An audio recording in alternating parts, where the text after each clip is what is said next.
अल्लाहुम्मा सल्ली अला सय्यिदिना मुहम्मदिन व अला आलिहि व सहाबिहि वसल्लम। अस्सलाम वालेकुम, हाय एवरीवन, कैसे हैं आप सब? होपफुली सब ठीक ठाक होंगे खैरियत के साथ। आज मैं आपके साथ शेयर करने वाली हूँ रमज़ान की प्रिपरेशन के क्या क्या मैंने की, किस तरह की। आई होप कि आपने सारी रमज़ान की तैयारियाँ जो वो कर ही ली होंगी। तो यहाँ पे मैंने रात को चने भिगो के रख दिए थे। अभी अर्ली मॉर्निंग है, नमाज से फ़ौरन बाद ही मैंने कुरान मजीद की तिलावत की और मैं आ गई थी किचन में। सबसे पहले मैंने चने बॉयल करने के लिए रखे और इसके अंदर मैंने डाल दिया था पिंच के करीब हल्दी, नमक और रेड जो मिर्च होती है वो डाल दी। इससे क्या होगा, प्रेशर हमने लगाया तो वो ऊपर को उसकी हीट नहीं आएगी, पानी ऊपर को बाहर नहीं आएगा, तो इस तरह ना बड़ा सेफ़ रहता है। तो फिर मैंने प्रेशर लगा के चनों को बॉईल करने के लिए रख दिया और यहाँ पे मैंने रेड बीन्स जो है उनको साफ़ कर लिया था और अभी मैंने इनको भी सोक करके रख दिया। 2 से 3 घंटे ये सोक रहेंगे, उसके बाद फिर मैं इसको बॉईल कर लूँगी।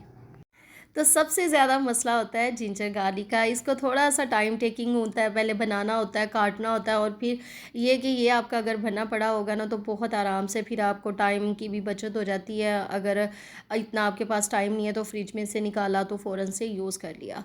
तो मैं यहाँ पे बना रही हूँ जिंजर गार्लिक का पेस्ट। इसके अंदर मैंने थोड़ा-सा कुकिंग ऑयल शामिल कर दिया, थोड़ा-सा पानी शामिल कर दिया था और इसको मैं चॉपर में डाल के इसको मैंने बारीक बिल्कुल जो कंसिस्टेंसी है ना इसकी बन गई थी और इसको मैं एक जार में फिल करके रख दूँगी फ्रिज में और फिर जब बना होगा तो इजी हो जाएगा। जब भी कुकिंग करनी होगी तो आराम से इसमें से यूज़ कर लेंगे और बिल्कुल भी ये ब्लैक नहीं होता, कलर इसका ख़राब नहीं। इसके अंदर हमने कुकिंग ऑयल डाला तो ये बिल्कुल ख़राब नहीं होगा। तो स्पेशली रमज़ान में चटनियाँ जो हैं वो बहुत ज़्यादा अहम रोल प्ले कर रही होती हैं।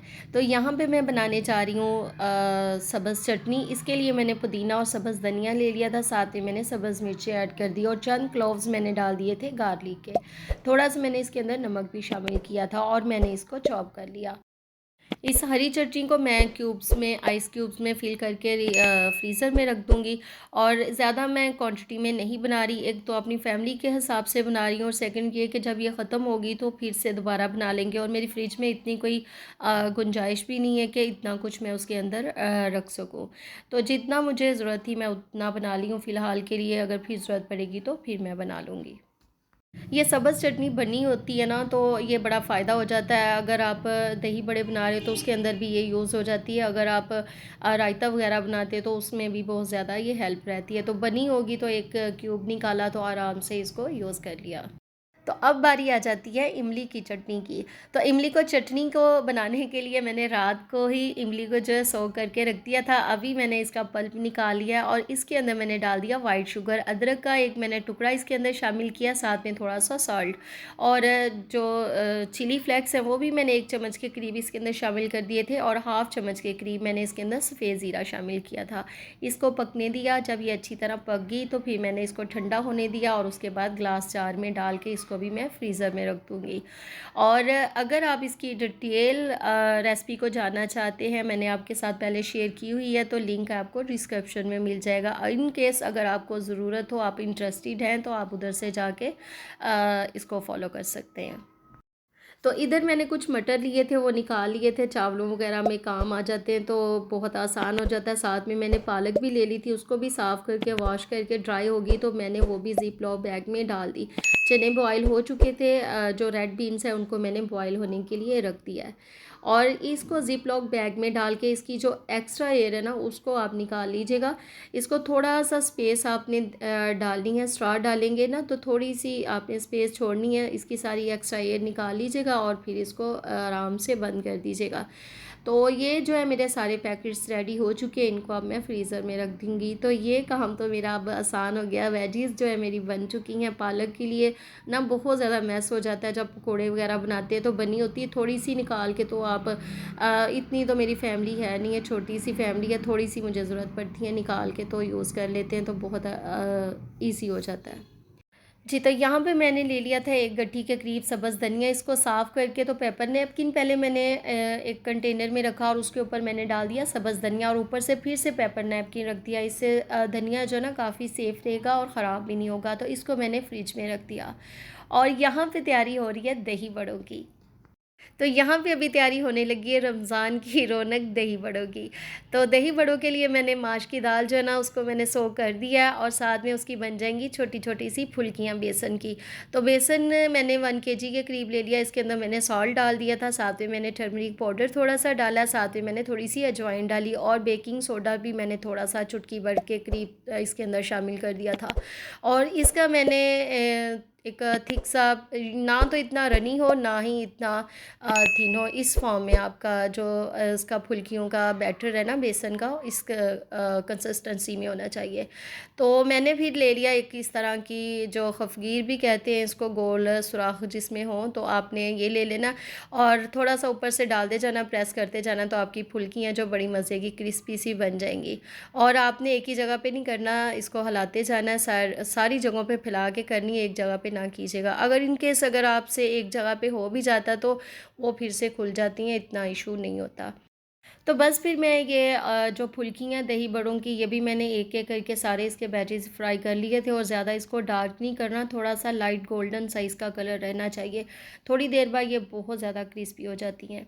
तो यहाँ पे मेरी दही बड़ों की फुल्कियाँ बन चुकी हैं, ठंडी होगी तो फिर इसको मैं ज़िप-लॉक बैग में डाल दूँगी।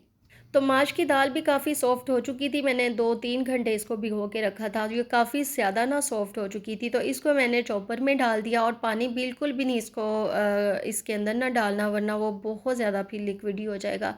तो इस तरह की आप ना थिक सी कंसिस्टेंसी इसकी भी होनी चाहिए और आप ना इसको ब्लेंडिंग जार में भी कर सकते हैं, उसमें भी बहुत ज़्यादा ईज़ी हो जाता है। और बिल्कुल ना इसके अंदर कोई दाल का जो है ना ग्रैन्यूल्स वगैरह नहीं होनी चाहिए, बहुत ज़्यादा क्रीमी सा स्मूथ सा इसका टेक्सचर होना चाहिए। आप ये देख सकते हैं इस फॉर्म में आपका टेक्सचर हो। और पहले तो मैं विस्क के साथ इसको कर रही थी, लेकिन वो थोड़ा-सा मुझे ना प्रॉब्लम दे रहा था, तो फिर मैंने हाथ के साथ इसको, और ये सबसे इसका ज़्यादा अहम जो मसला होता है ना कि आपने इसको ना बीट काफ़ी अच्छे से करना है, 5 से 10 मिनट आपने इसको खूब अच्छे से बीट करना है। और अब देखें आप कितने ये फ्लफ़ी से और कैसे ऑयल के ऊपर ना तैर रहे हैं। तो इस फॉर्म में आपके ना बैटर जो है ना आपका फ़ोमी सा हो जाना चाहिए। तो हीट का आपने बहुत ज़्यादा ख़्याल रखना है, इसको फ्राई करते वक़्त ना आपकी हीट जो है ना वो बिल्कुल लो टू मीडियम फ्लेम होना चाहिए। जब मैं इसका हर बैच फ्राई करती थी ना तो उसको मैं ज़ीरो पे फ्लेम को कर देती थी, और जब भी मैं डालती थी तो उसके बाद फिर मैं उसको नॉर्मल हीट पे कर देती थी। तो एक-एक करके इसके सारे बैचेज़ फ्राई करते जाना, जल्दी ना कीजिएगा, आहिस्ता-आहिस्ता स्लोली-स्लोली इसको पकने दें। और बहुत मज़े के ये हमारे दही बड़े जो है रेडी हुए थे। फैमिली जो है ना मेरी साथ में बैठी थी, मेरी छोटी सिस्टर आई थी तो वो भी इधर ही बैठी थी, तो उनको हमने ना एक बैच चेक करवाया, तो कहती कि मुझे ना सारे ही दो, मैं ज़रा खाती हूँ, ये तो बड़े टेस्टी लग रहे हैं, तुम दोबारा से फिर बना लेना। मैंने कहा मेरे से इतनी अब मेहनत नहीं होती, तो बस ना तुम ये एक बैच ही खाओ, इसके बाद और नहीं मैं देने वाली।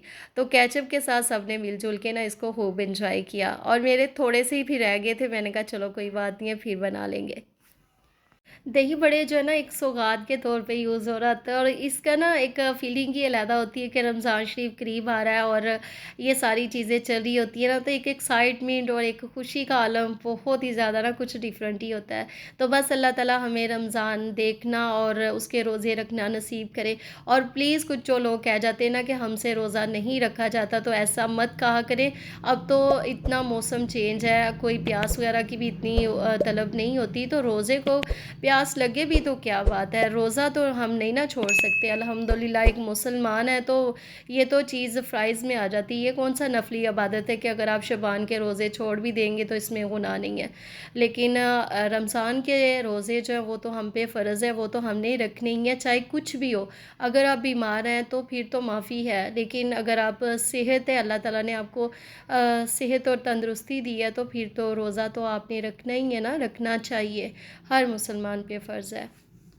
तो बस यहाँ पे मैं अपने जो दही बड़े हैं वो फ्राई करती जा रही हूँ, और ज़्यादा इनको डार्क बिल्कुल नहीं करना, इसके ना गोल्डन सा कलर होना चाहिए, और अंदर तक ये लो फ्लेम पे पकाएंगे तो फिर अंदर तक ये कुक हो जाएंगे, और बहुत ये ना सॉफ्ट सॉफ्ट से बने थे। तो बस ये मैं बना के इसको भी मैं फ्रीज़र में ज़िप लॉक बैग में डाल के रख दूँगी, और इंशाल्लाह ताला साथ में देखिए रोटियों का भी काम शुरू हुआ था, दोपहर हो गई थी तो साथ में ये भी चीज़ें जो है चल रही थी। तो आज के लिए था बस इतना ही। वीडियो पसंद आई हो तो प्लीज़ लाइक कीजिएगा, शेयर कीजिएगा अपने फ्रेंड्स एंड फैमिली के साथ। ज़िंदगी और सेहत रही तो इंशाल्लाह ताला मिलेंगे अपनी नेक्स्ट वीडियो में। तब तक के लिए अपना बहुत ज़्यादा ख्याल रखिएगा, मुझे अपनी दुआओं में याद रखिएगा और मेरे चैनल से हमेशा जुड़े रहिएगा। मिलते हैं अपनी नेक्स्ट वीडियो में। अल्लाह हाफिज़।